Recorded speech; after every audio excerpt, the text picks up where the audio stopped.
The third day after I moved into my new property, someone knocked on my door like they owned the place. Not a friendly knock either.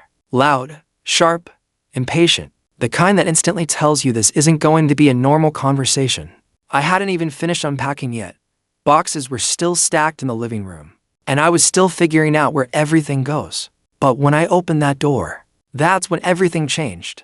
Standing, there was a woman with a clipboard, sunglasses, and the kind of expression that said she wasn't here to introduce herself. Behind her were two other people, both dressed like they were part of some official group. And before I could even say a word, she looked at me and said, "You need to be aware that you're currently in violation, and the fine is $50,000. I actually thought I misheard her. 50,000. For what?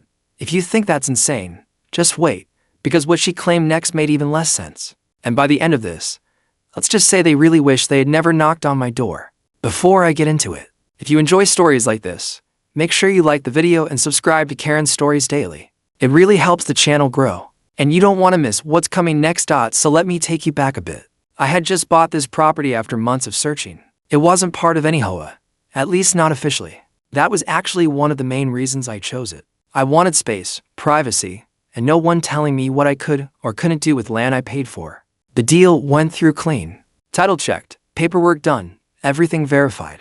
No hidden conditions, no HOA agreements, nothing, or at least, that's what I thought. The property sat right next to an HOA neighborhood. Nice houses, clean streets, the usual. But my land, separate, different zoning, completely independent. That's why I bought it. For the first couple of days, everything was peaceful. I started unpacking, walking the land, planning what I wanted to build. It felt like a fresh start, and then came that knock. After she dropped that $50,000 fine line, I just stared at her for a second and said, "You're going to have to explain that." She adjusted her glasses like she'd done this 100 times before and said, "This land was intended for HOA expansion. You purchased it before the association could acquire it. That puts you in violation of future development agreements." I actually laughed. Not because it was funny, but because it made zero sense. I told her straight up, "I bought this land legally. It's mine."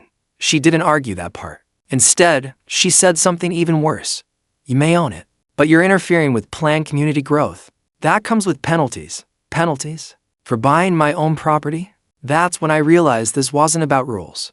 This was about control. I asked her where any of this was written. "Show me the document, the agreement, anything that says I owe you $50,000. She flipped through her clipboard like she was looking for something important, then said they could provide documentation later. Later? No, that's not how this works. I told her I wasn't paying anything, and if they had a real legal claim, they could send it properly. She didn't like that. Her tone changed immediately. More aggressive, more direct, saying things like non-compliance will lead to further action and this won't go away. I just nodded and said, "Okay." And then I closed the door, because I knew one thing for sure. If they actually had a case, they wouldn't be standing on my porch making threats without paperwork. But I didn't ignore it. That same day, I went through all my purchase documents again. Title, zoning, everything. Clean. Nothing about HOA expansion. Nothing about future claims. Nothing even remotely close to what she described. Just to be safe, I contacted the real estate attorney who handled the deal, explained the situation. His response, "Yeah, they don't have anything." That confirmed it. But here's the thing about people like that: they don't stop just because they're wrong. A couple days later, I got a letter. Official-looking envelope, HOA letterhead, all of it inside. A formal notice of violation, still. Claiming I owed $50,000, still. No real legal basis, but now they added something new daily. Fines if I didn't comply. That's when I realized they were trying to pressure me into paying out of fear. Hoping I'd just given. Not happening. Instead, I decided to take a different approach. I didn't respond right away. I let them keep sending letters. Notices. Warnings. Each one more aggressive than the last. And I kept everything. Every piece of paper, every message, because I knew at some point this would matter.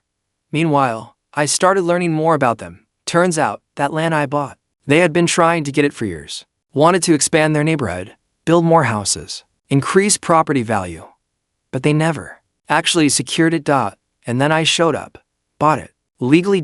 And ruined their plan. That's what this was really about. Not violations. Not rules. Just frustration and entitlement. So I decided If they wanted to push this, I'd let them, but on my terms. I sent one.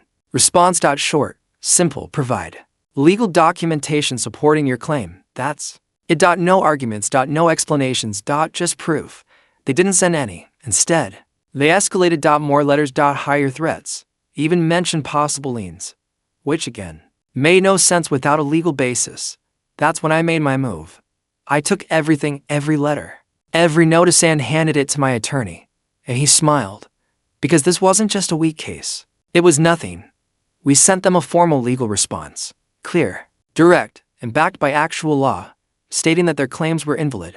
Their fines had no authority, and any further harassment would result in legal action. That changed things. Fast. Suddenly. The letters stopped. No more notices. No more threats. Silence. For about a week. Then Karen showed up again, this time. No clipboard. No sunglasses attitude. Just frustration. She tried to talk things out. Said there had been a misunderstanding. I didn't even step outside. I just stood in the doorway and said, "You tried to fine me $50,000 for something you knew wasn't real." She didn't deny it. Just kept saying they were under pressure and that the land was important to the community. I said something simple, then, "You should have bought it." That ended the conversation. After that, nothing. No more contact. No more issues. And the best part, that land they wanted so badly, still mine. Completely. And now, every time they look at it, they're reminded of what they lost. Sometimes people think they can bully their way into getting what they want, that they can throw numbers around, make threats, and pressure someone into giving in. But when you stand your ground and know your rights, they back down. Every time. If you made it this far, I want to know, what would you have done in that situation? Would you have ignored them? Or fought back sooner? Drop your thoughts in the comments. And don't forget to share this story with someone who'd enjoy it. And if you want more stories like this, make sure you're subscribed to Karen Stories Daily.